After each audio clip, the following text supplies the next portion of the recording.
Bonjour et bienvenue pour cette nouvelle émission de Profil Motor TV qui sera consacrée cette semaine à la Porsche 924 Turbo, un véhicule de collection datant de 1979 qui a constitué une véritable révolution dans la stratégie commerciale de Porsche à cette époque-là. Alors ce produit a fait couler beaucoup d'encre dans la mesure où il était équipé d'un moteur avant refroidi par eau, ce qui était en totale contradiction avec ce que les Porschistes avaient apprécié justement dans la Porsche 911. Donc pour bien comprendre un peu l'historique de ce véhicule et voir en quoi ces évolutions ont quand même été intéressantes, je vous propose de faire un tour d'horizon de la gamme 924, de la famille 924 qui débute bien évidemment avec la 924 simple, 2 litres de bloc Audi et qui va jusqu'à la 924 Carrera GT qui est beaucoup plus exclusive.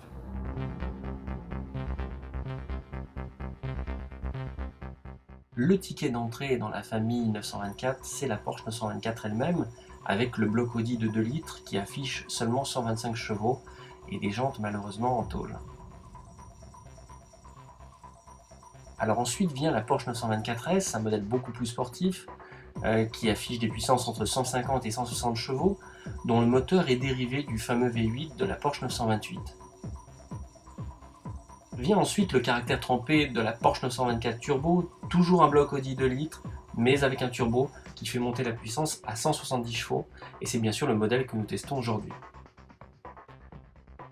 Enfin, tout en haut de l'échelle, rare et malheureusement méconnu, on peut trouver la Porsche 924 Carrera GT, avec toujours un bloc Audi, mais d'une puissance de 210 chevaux qui en fait une véritable machine de compétition.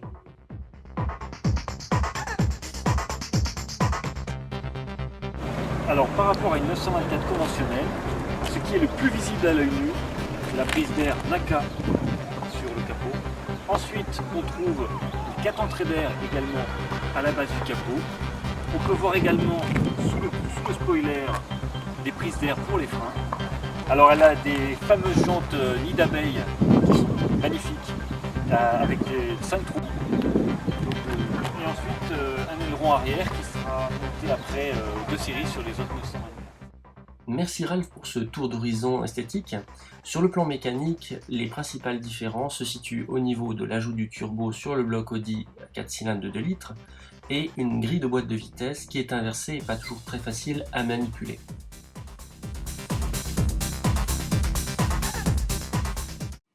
Alors pour la Porsche 924, quelle que soit sa déclinaison, peut-on parler de Porsche du pauvre ou pas, ainsi que les Porschistes se plaisaient à la présenter au moment de sa sortie? Eh bien il s'agit d'un point de vue quelque peu réducteur, dans la mesure où le contexte économique a quand même dicté la conception de la Porsche 924. Il ne faut pas oublier que la crise pétrolière de 1973 était passée par là, et Porsche n'avait pour autre choix que de chercher à élargir sa clientèle, qui jusqu'à présent était assez élitiste et ne jurait que par le 911. La 914, elle, n'avait pas eu le succès escompté, ce qui lui a valu une carrière relativement courte. Donc pour gagner des parts de marché, Porsche est parti sur une mécanique certes peut-être moins noble, mais plus en adéquation avec les impératifs de l'époque. Il faut toutefois veiller à ne pas prétendre que la Porsche 924 ne présentait pas de caractère novateur. C'est loin d'être le cas. Bien évidemment, on a parlé du moteur en position avant, du refroidissement par eau, mais c'est aussi et avant toute chose un châssis très abouti, avec le principe du transaxe, un tube qui relie le moteur et la boîte, et un turbo particulièrement performant. L'équilibrage des masses était optimal sur ce véhicule, ce qui lui confère une très bonne tenue de route. Alors la Porsche 924 Turbo, elle, s'est vue même dotée de 4 freins à disque, de barres anti-roulis et de pneumatiques de 15 pouces, beaucoup plus performants que ceux qu'on pouvait trouver sur la 924 conventionnelle. N'en déplaise aux puristes, la Porsche 924, tout modèle confondu, a connu une belle et longue carrière. Elle s'est très bien vendue et a été produite de 1976 à 1988. Il est vrai que les critiques de la presse automobile de l'époque, plutôt flatteuses, ont également contribué à la bonne diffusion de la Porsche 924. On ne peut être qu'admiratif au vu du succès commercial de cette Porsche entrée de gamme qui, à l'origine, était un projet Volkswagen que Porsche a su intelligemment reprendre à son compte. Alors combien doit-on compter pour s'offrir aujourd'hui une Porsche 924 Turbo dans un état de présentation correct, voire bon? Eh bien c'est un budget qui tourne autour de 5 à 6 000 euros. Alors pour tout ce qui est entretien courant, les pièces détachées concernant l'habitacle se trouvent assez facilement puisqu'elles étaient pour la plupart empruntées au catalogue Volkswagen Audi de l'époque. En revanche, certaines pièces mécaniques pour le moteur se trouvent un peu plus difficilement et ceci est dû principalement au fait que la 924 Turbo a été moins vendue que la plupart des autres modèles 924 conventionnels et 924 S. Enfin, sur le plan de la consommation, eu égard à son âge, la Porsche 924 Turbo descend rarement en deçà de 10 litres au 100 km.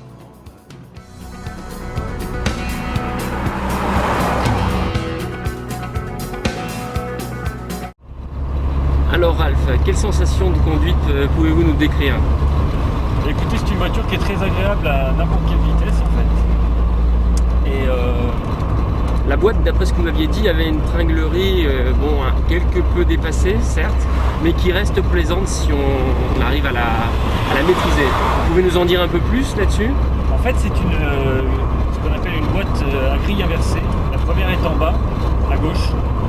Et les 4 ports, là, 2, 3, 4, 5, sont en H. En fait, c'est comme sur les Ferrari de l'époque. D'accord. Et maintenant, elles vont 6 vitesses. Et donc, c'est vrai que c'est un peu particulier. La première, on ne peut pas vraiment la passer facilement. Elle ne vient pas immédiatement. On ne peut pas la passer en roulant. D'accord. Voilà. On ne va pas jusqu'au double débrayage, mais ça s'en rapprocherait pour la première en l'occurrence. Ouais. La finition est plutôt bonne. Il faut voir que c'est un exemplaire qui est sorti il y a 30 ans. Donc hormis les plastiques du tableau de bord qui sont réputés pour effectivement ne pas avoir une durée de vie excessive, le reste tient plutôt bien. On n'a pas de jeu excessif. Il y a quelques produits de la gamme Audi qui ont plus ou moins bien vieilli, certains boutons, certains contacteurs de boutons. Mais en global, comme ils avaient fait un habitacle relativement simple, on n'a pas de problème particulier. Ça reste sobre et surtout pas trop cher à remplacer le cas échéant si on a besoin de différentes pièces détachées.